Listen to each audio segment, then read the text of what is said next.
नमस्ते दोस्तों, स्वागत है आपका मेरे चैनल में। जैसा कि हम सभी जानते हैं कि आज जिउतिया व्रत है और यह व्रत कृष्ण पक्ष की आश्विन माह की अष्टमी तिथि को मनाई जाती है। यह व्रत उन माताओं को अवश्य करनी चाहिए जिनको अपनी संतान की सुख समृद्धि चाहिए होती है। यह व्रत करने से उन माताओं को बहुत ही फल मिलता है जिनकी संतानें होती हैं और उन संतानों की दीर्घ आयु होती है। अतः यह व्रत अवश्य ही हर माताओं को अपनी संतानों की दीर्घ आयु के लिए अवश्य करनी चाहिए और इस व्रत को करने से सुख समृद्धि, धन, वैभव, यश की प्राप्ति होती है। इस व्रत से संबंधित बहुत सारी पौराणिक कथाएं हैं, तो आइए उन सभी पौराणिक कथाओं में से 5 प्रचलित कथाओं को मैं आज आपके समक्ष पेश करने जा रही हूँ। तो उन कथाओं को श्रवण करने से पहले हम सब मिलकर आइए एक साथ प्रणाम करते हैं। जीवित वाहन भगवान की जय, जिउतिया माई की जय। आइए भक्तजनों, मैं आपको प्रथम कहानी सुनाती हूँ। 2 बहनें थीं। दोनों बहनों का नाम दुखिया और सुखिया था। दोनों बहनें अपने नाम के बिल्कुल ही अनुरूप थी। दोनों बहनों का विवाह हुआ और दोनों बहनों की 2-2 संतानें होती हैं। कहीं पे उन्होंने सुना कि जिउतिया व्रत करने से संतान पक्ष में लाभ होता है, संतान दीर्घायु होते हैं। तो दोनों ने विचार किया कि चलो हम भी करते हैं व्रत। जिउतिया व्रत का दिन आया। उस व्रत के एक दिन पहले दोनों बहनों ने व्रत करने का निश्चय किया, परंतु दुखिया के पास व्रत करने के लिए सामग्री नहीं थी। उसकी बहन सुखिया चावल फटक रही थी, तो उसने अपनी बहन से कहा कि बहन मुझे कुछ चावल दे दो। तो सुखिया ने चावल फटकने के पश्चात जो छोटे छोटे अनाज के खुद्दी निकले उसको अपनी बहन को दे दिया और साग चुन रही थी तो साग को अपने रख लिया और साग के डंठल को अपने बहन को दे दिया। बेचारी दुखिया उसको खुशी खुशी अपने घर ले गई और उसी खुद्दी के चावल को और साग को पकाकर खाई। और उसी रात को जीवितवाहन भगवान वेश बदलकर उसके घर आए और दरवाज़ा खटखटाया। तो सामने दुखिया ने जब दरवाज़ा खोला तो उसको एक बुढ़िया दिखाई दी। तो उस बुढ़िया ने उस दुखिया से कहा कि बेटी, रात हो गई है, मुझे अपने घर आश्रय दो। दुखिया बड़ी मन की साफ थी, कहा आइए माता जी, आइए आप मेरे घर रहिए। तो माता जी को अपने घर ले आती है और उसके घर में खाने के लिए वही साग और खुद्दी का चावल रहता है। तो वह उस माता जी को खिलाती हैं। माता जी उसे बड़ी प्रेम पूर्वक खा लेती हैं। रात्रि होती है, सब कोई सो जाते हैं। अचानक रात को उस बुढ़िया माता की नींद खुलती है। वह दुखिया को उठाती है, बोलती है बेटी, मुझे दीर्घ शंका अर्थात पैखाना लगा है, उठो मुझे ले चलो। तो दुखिया नींद में रहती है, कहती है माता जी आप कर लीजिए। तो दुखिया कहती है कि बेटी मैं भड़भड़ करूँ या छरछर करूँ। तो दुखिया कह देती है भड़भड़ कर लो। तो माता जी भड़भड़ करके लेटरिन कर देती है, बोलती है हाथ कहाँ पोंछूं। तो वो बोलती है मेरे माथा में पोंछ लो। तो माथा में पोंछ लेती है। सुबह होती है, दुखिया उठती है, देखती है माता जी कहीं भी नहीं है, लेकिन देखती है उसके घर में चारों तरफ सोना ही सोना बिखरा हुआ है। दुखिया सुबह होती है तो नहाने जाती है तालाब में, तो उसके सर में सोना ही सोना लगा रहता है। गांव की महिलाएं देखती है, अरे तुम्हारे माथे में क्या है। तो देखती है उसके माथे में सोना लगा हुआ है। वह घर आती है, उसके पुत्र को बोलती है जा मौसी के यहाँ से तराजू ले आ, हम तौल कर देखते हैं कि इसमें क्या है, कितना सोना है। तो दुखिया का बेटा जाता है अपनी मौसी सुखिया के यहाँ और बोलता है मौसी मुझे तराजू दे दो। मौसी बोलती है तराजू क्या करोगे। तो बोलता है मुझे सोना तौलना है। उसकी मौसी अर्थात सुखिया को बड़ा ही आश्चर्य होता है कि खाने के लिए लोग के पास अन्न का एक दाना तक नहीं है और ये इसके घर में सोना भर गया है। तो भी उसको कुछ शंका होती है। वो तराजू के पीछे गोंद लगा देती है, यह देखने के लिए कि क्या है मांजरा। दुखिया का बेटा जब तराजू लेकर अपने मौसी के यहाँ से आता है तो वो सोना तौलने लगते हैं, और जब उन्होंने तराजू को अपने मौसी दुखिया को लौटाया तो वाकई में उस तराजू के पीछे गोंद लगाने की वजह से एक सोना चिपक गया था। तो सुखिया दुखिया से पूछती है, बहन तुमको यह सोना कैसे मिला? दुखिया मन की साफ थी, उसने अपनी बहन को सारी बात कह डाली। ठीक इसी तरह अगले साल जिउतिया व्रत आता है और दुखिया और सुखिया दोनों ही व्रत करती हैं, और सुखिया खुदी का चावल और साग का डंठल का सब्जी बनाती है और सो जाती है। रात को जीतवाहन भगवान उसी तरह वेश बदल कर इस बार सुखिया के घर आते हैं। दरवाज़ा खटखटाते हैं और कहते हैं बुढ़िया के भेष के रूप में कि बेटी मुझे आश्रय दो। तो दुखिया जिस तरह उस बुढ़िया माता को आश्रय दी रहती है, सुखिया भी ठीक उसी तरह दुखिया की तरह ही अपनी बहन दुखिया की तरह ही उस बूढ़ी माता को अपने घर आश्रय देती है, साग भात खिलाती है और सो जाती है। रात्रि होती है तो बुढ़िया माता कहती है, बेटी मुझे दृढ़ शंका आई है, मुझे शौच के लिए ले चलो। तो बोलती है, माता जी आप वहीं कर लो। वह बुढ़िया माता पूछती है, भड़भड़ करूँ या छड़छड़ करूँ? तो वह भूल जाती है कि उसकी बहन ने भड़भड़ कहा था या छरछर कहा था, तो वह छरछर कह देती है।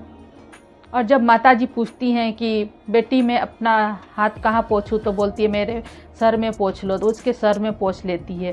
सुबह होती है, माताजी कहीं भी नहीं रहती हैं, लेकिन सुखिया के घर में चारों तरफ गंदगी फैल जाती है। वह अपना सर पीट लेती है और अपनी बहन से कहती है, देखो यह क्या हुआ, तुमको तो माताजी ने सोना ही सोना दिया और यह मेरे साथ क्या हुआ। तो उसकी बहन सुखिया अपनी बहन सुखिया को कहती है कि बहन मैं तो असमर्थ थी, गरीब थी, परंतु तुमको तो सामर्थ्य था कि तुम माताजी को अच्छा भोजन करवाओ। भगवान ने तुम्हें किसी चीज़ की कमी नहीं दी थी, परंतु तुमने लालचवश और लालच किया और अंजाम आज तुम देख ही रही हो। इसलिए भगवान ने तुमको दिया था तो तुमको लालच नहीं करना चाहिए था। तो आप जैसा करोगे आपके सामने वैसा ही फल मिलेगा। तो इस प्रकार से यह प्रथम कहानी समाप्त होती है। प्रेम से बोलिए जीतवाहन भगवान की जय, जिउतिया माँ की जय। अब मैं आप लोगों के समक्ष दूसरी कहानी कहने जा रही हूँ। प्राचीन समय की बात है। नर्मदा नदी के तट पर दो सहेलियां रहा करती थी, चीलो और सियारिन। दोनों में बड़ी ही घनिष्ठ मित्रता थी। एक दिन उसी नदी के तट के किनारे कुछ महिलाएं व्रत कर रही थी और उन्होंने उन महिलाओं से पूछा कि आप किसका व्रत कर रही हैं। तो उन दोनों को बतलाया कि हम जिउतिया व्रत कर रहे हैं और उन्होंने इस व्रत की महिमा को बतलाया। तो चीलो और सियारिन ने अपने में निर्णय किया कि क्यों ना हम भी यह व्रत करें, और उन्होंने आपस में सलाह मशवरा कर यह निश्चय किया कि वे भी यह व्रत करेंगी, और उन्होंने व्रत किया। शाम हुई, रात्रि के वक्त सियारन को बड़ी जोरों की भूख लगी और उसी नदी के तट पर एक चिता जल रही थी। सियारिन ने क्या किया कि वहां उस चिता से वह एक मांस का टुकड़ा लेकर अपने मांद में आ गई और उसको खाने लगी। चील ने जब यह सुनी तो कहा कि सियारन बहन क्या आवाज आ रही है। तो सियारन ने कहा कि अरे आज मैं व्रत की हूँ ना, इसीलिए मेरे पेट में से कट कट की आवाज आ रही है। समय बीतता रहा और मरणोपरांत वे दोनों का पुनः जन्म हुआ और दोनों का जन्म एक ही ब्राह्मण परिवार में हुआ। और जब वे बड़ी हुई तो दोनों का विवाह हुआ। बड़ी बहन का विवाह हुआ एक ब्राह्मण परिवार में। बड़ी बहन जो चील थी उसका नाम था शीलावती, और छोटी बहन जिसका नाम कपूरावती था जो सियारन थी उसका विवाह एक नगर के राजा से जिनका नाम था मलयकेतु उनसे हुआ।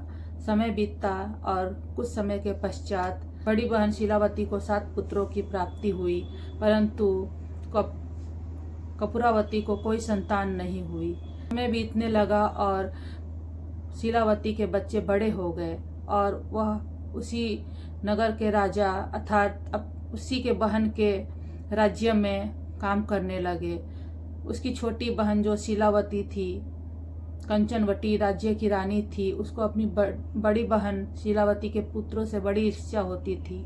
उसने अपने राजा से कहकर अपनी बहन के पुत्रों के सर को कटवा दिया और 7 घोड़ों में उसके घर में पहुंचवा दिया। परंतु भगवान जीवितवाहन की दया से उनका सर उनके धड़ से जुड़ गया और 7 पुत्र जीवित हो गए। इधर रानी अपने राज्य में इंतजार कर रही थी कि कब उसकी बहन शीलावती शोक समाचार लेकर उसके पास रोती हुई आए, परंतु ऐसा कुछ नहीं हुआ। काफी समय बीत गया तो व्याकुल होकर कपूरावती खुद ही अपनी बड़ी बहन शीलावती के घर गई और वहां उसने जब 7 पुत्रों को जीवित देखा तो वह मूर्छित होकर वहीं पर गिर पड़ी। जब उसे होश आया तो शीलावती ने उससे पूर्व जन्म की कथा सुनाई और उसी पाकुड़ के पेड़ के नीचे ले गई, जहां उसे उस पुनर्जन्म की बात याद आई और वहीं पे रानी को मृत्यु की प्राप्ति हो गई। राजा को जब यह समाचार प्राप्त हुआ तो उन्होंने रानी का अंतिम संस्कार उसी पेड़ के नीचे कर दिया। हे जीवितवाहन भगवान, जैसे आपने शीलावती के पुत्र को जिंदा किया, ठीक उसी प्रकार से हर माताओं, हर बहनों के पुत्रों को, संतान को आप दीर्घायु प्रदान करें, उनको सुख समृद्धि प्रदान करें। जय हो जीवितवाहन भगवान की जय। अब आप तीसरी कथा सुनिए। गंधर्व वन के एक राजकुमार थे जिनका नाम था जीवितवाहन। वह बड़े होकर वहां के राजा बने, परंतु राजपाट में उनका मन न लगा और वे अपने माता पिता की सेवा करने के लिए जंगल में चल पड़े। वहां उनका विवाह माल्यावती नाम की एक कन्या से हुआ और वह उनके साथ सुखी जीवन व्यतीत करने लगे। एक दिन वह जंगल में घूम रहे थे तो अचानक से उनको एक स्त्री की रोने की आवाज़ सुनाई दी। तो उन्होंने वहां जाकर उस स्त्री से रोने का कारण पूछा तो उस स्त्री ने कहा कि मैं नागवंश से हूँ और यहाँ के गरुड़ राज हर दिन किसी के बालक को अपना भोजन बनाते हैं। आज मेरे पुत्र की बारी है, इसलिए मैं रो रही हूँ। तो जीवितवाहन जो बहुत ही दयालु थे कहा, माता जी आप रोइए मत, आज के पुत्र के बदले मैं आज जाऊंगा, मैं गरुड़ राज का भोजन बनूंगा। और जीवितवाहन एक चट्टान के ऊपर लेट गए और अपने आप को एक लाल कपड़े से ढक लिए। जब गरुड़ राज आए और उन्होंने जीवितवाहन को अपने पंजे में उठाकर ले गए और चट्टान पर उसको खाने लगे, राज को उस में से किसी भी प्रकार की रोने की, तड़पने की आवाज़ नहीं आई। तो जब उन्होंने देखा तो कहा कि हे मनुष्य तुम कौन हो? तो उन्होंने कहा कि मैं जीवितवाहन हूँ और उस वृद्ध स्त्री की सारी कथा उन्होंने गरुड़ के सामने कही। तो गरुड़ राज ने कहा कि मैं तुम्हारा हिम्मत का बहुत ही प्रशंसा करता हूँ कि किसी और के लिए तुमने अपने प्राणों की आहुति भी देनी चाहिए। मांगो तुम्हें क्या वर चाहिए। तब जीवितवाहन ने कहा कि हे गरुड़ राज, अगर आप कुछ करना ही चाहते हैं तो आप एक वचन दीजिए कि आप किसी भी माताओं के पुत्र को नहीं खाएंगे और जितने भी माताओं के पुत्र को आपने खाया है उनको पुनः जीवित कर देंगे। ऐसा सुनकर गरुड़राज ने ऐसा ही किया और जितने भी माताओं के पुत्र को उन्होंने खाया था उन्हें पुनः जीवित कर दिया। जीवितवाहन भगवान, जैसे आपने उस बुढ़िया के पुत्र को जीवित किया, दीर्घायु किया, वैसे ही हर उन माताओं के पुत्रों को भी आप हमेशा दीर्घायु बनाए रखिए। जय हो जीवितवाहन भगवान की जय। अब आप चौथी कथा सुनिए।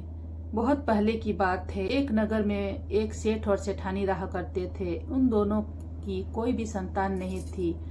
बहुत परिश्रम के पश्चात, बहुत ही मन्नत के पश्चात उनको एक संतान हुई। समय बीता, साल भर भी नहीं हुआ था कि उनके पुत्र की मृत्यु हो गई।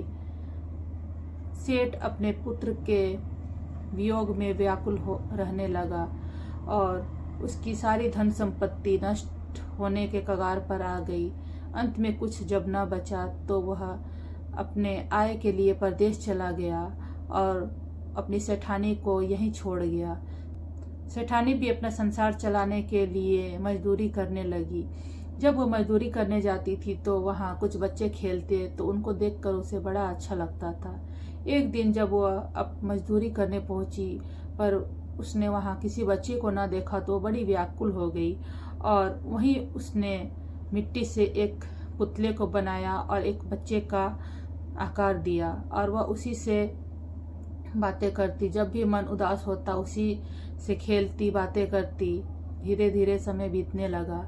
एक दिन की बात है, जब वह अपने काम से घर लौट रही थी तो उसने एक फ्रिज के नीचे कुछ महिलाओं को व्रत करते देखा। तो उसने उन महिलाओं से पूछा कि बहन, आप यह किसका व्रत कर रही हैं? तो उन्होंने उस सेठानी को कहा कि यह जीतवाहन भगवान का व्रत है, जीवतिया का व्रत है। तो उसने उन लोगों से उस व्रत की महिमा के बारे में जाना और कहा कि मैं भी यह व्रत करूंगी। और जब समय व्यतीत हुआ और अगला साल आया, जीवतिया व्रत का दिन आया, तो उस सेठानी ने भी वह व्रत किया और व्रत के प्रभाव से जब वह अपने अगले दिन अपने काम पर गई तो अपने उसी मिट्टी के बालक को लेकर साथ में गई और एक जगह रख दिया और अपना काम करने लगी। अचानक से उसको एक आवाज़ आई किसी बच्चे की। तो उसने पीछे मुड़कर देखा, कुछ नहीं दिखा। उसको लगा मेरा मन का वहम है, परंतु फिर से उसे वही आवाज़ आई। तो फिर देखा तो उसने देखा कि अरे, वह मिट्टी का बालक तो सचमुच का बालक बना है। उसका खुशी का ठिकाना न रह गया। वह नगर में घूम घूम कर सबसे कहने लगी, देखिए भगवान ने मेरी गोद भर दी, मुझे मेरे बच्चे को दे दिया। सभी नगर के लोग उसकी बात को सुनकर हंसने लगे और कहने लगे, अरे ये सेठानी लग रहा है कि पुत्र के वियोग में पागल हो गई है। परंतु जब उन्होंने उनके हाथ में एक बालक को, सचमुच जीता जागता बालक को देखा तो उनको भगवान जीतवाहन की महिमा पर बहुत ही विश्वास हो गया। और इधर भगवान जीतवाहन ने भी सपने में उस सेठ को दिखलाया कि उसे अपने नगर को लौट जाना चाहिए। और उसी समय सेठ को अपनी सेठानी की याद भी आ गई और वह अपने नगर को चला आया। रास्ते में कुछ बदमाशों ने उसके सारे सामान को छीन लिया और बस उसके हाथ में जो एक पोटली थी जिसके अंदर 2 रोटी थी उसे ही छोड़ दिया। बेचारा सेठ उसी 2 रोटी को लेकर आगे बढ़ने लगा। भगवान जीतवाहन एक साधु का वेश बदलकर उस सेठ के सामने आए और कहा, बालक, मुझे बहुत भूख लगी है, कुछ है तो दे दो खाने को। उस सेठ ने वह 2 रोटी का पोटली उन साधु के सामने बढ़ा दिया और कहा, यही है मेरे पास, आप इसे ही ले लीजिए। और साधु ने सेठ से वह रोटी ले ली और एक रोटी खाया और एक रोटी उस सेठ को देकर कहा, ले जाओ, यह रोटी अपनी सेठानी को दे देना। तो सेठ वह रोटी लेकर अपने घर को आया। घर आकर जब उसने सेठानी को देखा तो बहुत ही खुश हुआ, परंतु उसके गोद में जब सेठ ने उस बालक को देखा तो बहुत क्रोधित हुआ। और जब सेठानी ने उस सेठ को भगवान जीतवाहन के महिमा के बारे में बतलाया और कहा कि यह उन्हीं का आशीर्वाद है, उन्हीं के व्रत के प्रभाव से मुझे मेरे पुत्र की प्राप्ति हुई है, तो सेठ बड़ा ही खुश हुआ और कहा कि ठीक है, जाओ, तुम्हारे लिए एक रोटी रखा हुआ है, ले लो। जब सेठानी ने पोटली खोला तो रोटी की जगह उसमें बहुत सारे सोने भरे पड़े थे। उसने सेठ से कहा, अरे इसमें तो सोने भरे पड़े हैं, आप तो कह रहे रोटी है। तब सेठ को उस समय ज्ञात हुआ कि वह भगवान के रूप में ही साधु थे और उन्होंने वहीं पे भगवान को प्रणाम किया। हे जीतवाहन भगवान, जिस प्रकार आपने सेठ और सेठानी की मनोकामना पूर्ण की, उसी तरह इस कथा के श्रवण करने वाले, कहने वालों की सारी मनोकामना पूर्ण करिएगा। जय हो जीतवाहन भगवान की जय। मैं आपको 5वीं कहानी सुनाती हूँ। एक नगर में एक ब्राह्मण और ब्राह्मणी रहा करते थे। उनकी 5 बेटियां थी। ब्राह्मण बेचारा दिन भर भिक्षा मांगता था तो उसको 1.25 सेर, और एक समय भी भिक्षा मांगता था तो उसको 1.25 सेर ही अनाज प्राप्त होता था। वह उस अनाज को अपने घर में लाता था और उस अनाज से जो रोटियां बनती थी उस रोटियों को उनकी पांचों बेटियां भर पेट खा लेती थी और अपने माता पिता के लिए आधी आधी रोटियां छोड़ देती थी। ऐसा बहुत दिन तक चलता रहा। एक दिन जब ब्राह्मण ने भिक्षा मांग कर लाई और उस समय उन्होंने अपनी ब्राह्मणी से कहा कि हे ब्राह्मणी, मैं जो भी भिक्षा मांग कर लाऊंगा उसमें से आधा अपनी बेटियों को दे देना और आधा छिपा कर रख लेना, और जब वे खाकर सो जाएं तो उन अनाज से अपने लिए रोटियां बनाना कि हम भी भरपेट खा सके। ऐसा कहते हुए उस ब्राह्मण की छोटी सी बेटी ने सुन लिया और उसने यह बात अपनी सारी बहनों को जाकर बतला दिया। बेटियों ने उस आधे अनाज से रोटियां बनाई और खाकर सोने चली गई। जब वे सोने जा रही थी तो पांचों बेटियों ने, किसी ने गमला, तो किसी ने तवा, तो किसी ने बेलन, तो किसी ने चौकी और किसी ने तवाही अपने साथ लेकर चली गई। जब रात्रि को ब्राह्मणी रोटी बनाने के लिए तवा गमला खोजने लगी तो कहा कि रोटी बनाने का तो सामान ही नहीं है। तो कहा, अरे तवा कहाँ गया? तो एक बेटी बोली, माँ मेरे पास तवा है। फिर पूछा गमला कहाँ है? तो एक बेटी बोली मेरे पास है। चौकी कहाँ है? तो एक बेटी बोली मेरे पास। इसी तरह चलनी और बेलन और दोनों बेटियों के पास मिला और फिर से रोटी बना और फिर से ब्राह्मण की उन पांचों बेटियों ने भरपेट भोजन किया और अपने माता पिता के लिए आधी आधी रोटियां छोड़कर सो गई। ऐसा बहुत दिन तक चलता रहा। एक दिन ब्राह्मण ने अपनी पांचों बेटियों को बुलाकर पूछा, बेटियों बताओ कि तुम किसके भाग का खाती हो? तीन बेटियों ने तो कहा कि पिताजी हम आपके भाग्य का खाते हैं, परंतु दो बेटियों ने कहा नहीं, हम अपने भाग का खाते हैं। यह सुनकर ब्राह्मण को बड़ा दुख हुआ और ब्राह्मण ने कहा चलो तुमको तुम्हारे मामा के घर घुमा लाता हूँ। और ब्राह्मण उन दोनों बेटियों को लेकर जंगल के रास्ते में जाने लगा। एक पेड़ के नीचे बैठाकर ब्राह्मण ने कहा तुम यहीं रुको, मैं आता हूँ। और ब्राह्मण छोड़कर उन बेटियों को अपने घर आ गया।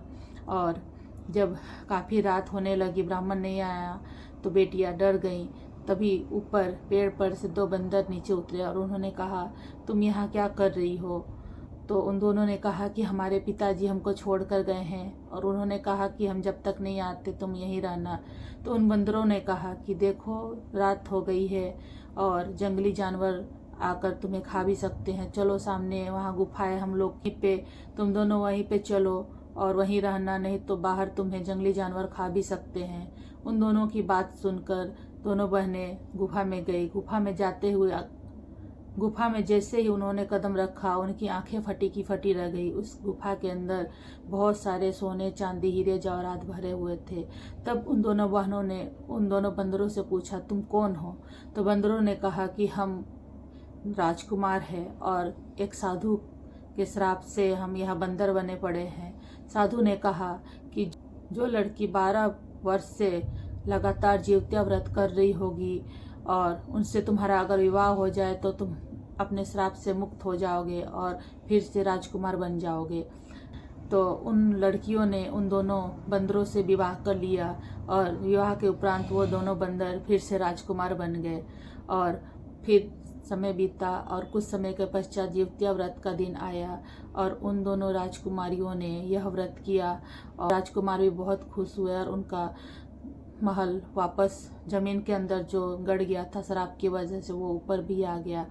अचानक से ब्राह्मणी को अपनी दोनों बेटियों की याद आई और ब्राह्मणी ने कहा कि देखो ब्राह्मण, 2 बरस बीत गए, मुझे अपनी बेटियों की याद आ रही है, कब तक वे अपने मामा के यहाँ रहेंगी?